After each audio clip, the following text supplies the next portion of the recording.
Doris a perdu la vue à l'âge de 30 ans. Il est aujourd'hui sculpteur.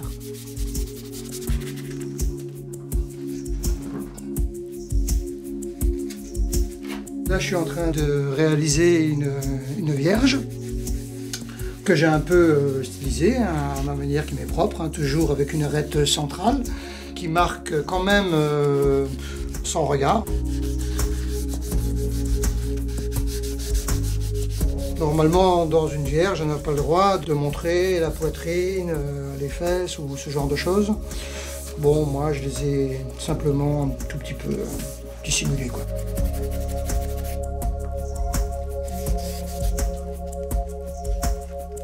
Je suis un chercheur, hein. D'abord je suis un chercheur de forme, mais après ça je suis aussi un chercheur de techniques qui me permettent de réaliser les sculptures que je veux. N'ayant aucun prof de sculpture non-voyant qui m'a informé sur toutes ces choses-là, je les ai inventées, quoi, oui. Effectivement, je suis un... Bon, ça c'est une des idées que je... Mais j'en ai plein, quoi. Pour dessiner, j'ai mis des techniques au point. Pour sculpter, j'ai mis des techniques au point. Je réalise des ateliers de sculpture dans le noir chez des élèves qui me disent qu'ils avancent 3 fois, 4 fois plus vite avec mes techniques qu'avec les cours de voyant, quoi.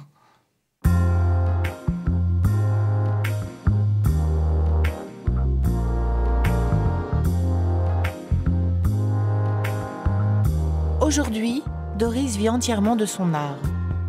Il expose en France et à l'international.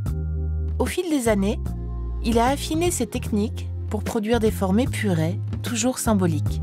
Bonheur, adoration, tendresse, autant de sculptures au titre évocateur qui constituent son œuvre. Je pensais franchement pas du tout en faire un métier. Et puis ma foi, je sais pas si le hasard existe, hein, j'ai un petit doute là-dessus, mais toujours est-il que je me suis mis à rencontrer des gens qui m'ont dit que ce que je faisais était pas mal. Moi, je doutais. Et un jour, j'ai un ami à moi qui montait une association de non-voyants et il m'a demandé d'exposer quelques œuvres. Et puis, il s'est avéré que j'ai vendu plein de pièces, quoi. Et ce jour-là, encore une fois, effet du hasard, j'ai rencontré un tas de monde. Et ces gens-là m'ont boosté déjà dès mon début. Il y avait une présidente de salon qui m'a demandé d'exposer à son salon. Alors pour moi, exposer dans un salon d'œuvres d'art, c'était déjà quelque chose d'extraordinaire.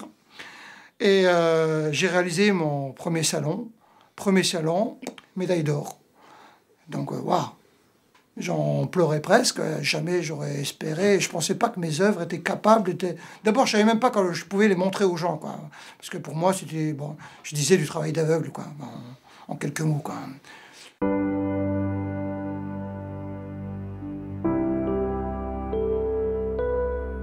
Une photo qui m'est revenue de ma mère et de moi-même, de retour d'une fête foraine où j'avais gagné un poisson rouge. Donc ma mère, elle tient de sa main droite un petit poisson rouge et elle tient sa progéniture, moi-même, de l'autre main.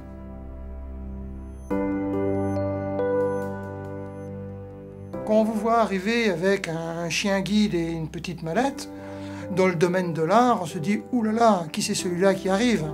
L'handicap, c'est pas un atout, parce qu'on entre plus dans le domaine de la pitchée. Moi, je veux être reconnu en tant que sculpteur, on va dire avec la particularité d'être non-voyant, mais j'ai pas envie d'être un aveugle sculpteur. Voilà, on va la centrer un petit peu. C'est un beau bébé, ça. Hein. Attends, j'ai le bout de sketch ici. Tiens, vas-y, je te laisse la déballer. À dévoiler. Voilà. Celle-là, personne l'a vue. Hein. Allez, finir. Anne-Sophie Servanti est peintre. Amie de Doris depuis quelques années, elle collabore actuellement avec lui en vue de sa prochaine exposition. Wow. Ça vaudrait le coup de retrouver la vue. Hein. Enfin bon. Ah ça, si tu pouvais.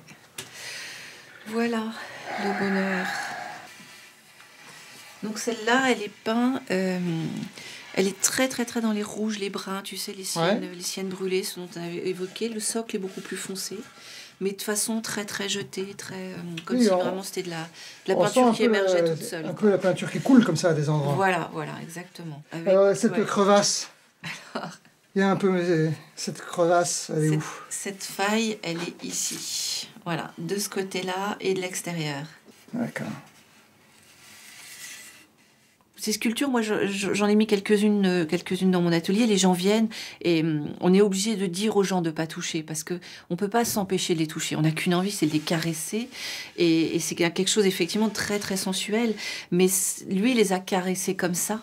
Et il les a caressés, je pense que que les autres les caressent également. Bien sûr, il faut qu'on les protège parce que c'est fragile. Il ne peut pas se permettre que tout le monde les touche comme ça. Surtout avec des bijoux, des bagues ou des choses qui peuvent rayer. Mais je sais que voilà, il y a ce côté tactile qui fait qu'on n'a qu'une envie, c'est de passer les mains dessus, en fait. Ça, c'est le côté non-voyant, je pense, qui a amené d'aller aussi loin comme ça dans la création de ses œuvres. On ne fonctionne pas du tout quand on est bloqué par le visuel. Donc nous, on regarde visuellement ce que c'est. Lui, il va directement dans le toucher. Et c'est vrai que du coup, il les rend avides d'être touchés, j'ai envie de dire. C'est vrai que ces sculptures, elles appellent ça. On n'a qu'une envie, c'est de les prendre, c'est de sentir le contact. Et je trouve ça très très beau le fait que quand on les caresse, on caresse là où lui a sculpté, là où il a poli pendant des heures, là où il a travaillé, là où il a senti la moindre des choses, etc. Et donc c'est une transmission, voilà, comme ça, aux autres.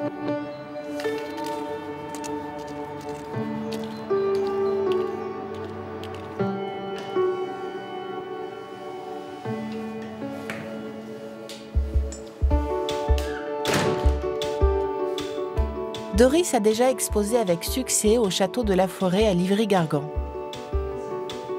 Il y rencontre Gabrielle Gedge, la responsable art et patrimoine. Ensemble, ils échangent au vu de la prochaine exposition qui présentera ses dernières sculptures. J'ai toujours ressenti, et Doris me l'a confirmé alors qu'on ne se connaissait pas encore aussi bien que maintenant, elles sont toutes symboliques. Pour moi, elles transportent, elles véhiculent un symbole très fort. Que ce soit la femme, la féminité, la maternité, que ce soit la souffrance, la déportation, entre autres, avec l'envol d'un oiseau couvert de câbles, de barbelés. Voilà, la plupart des sculptures de Doris, elles ont un message.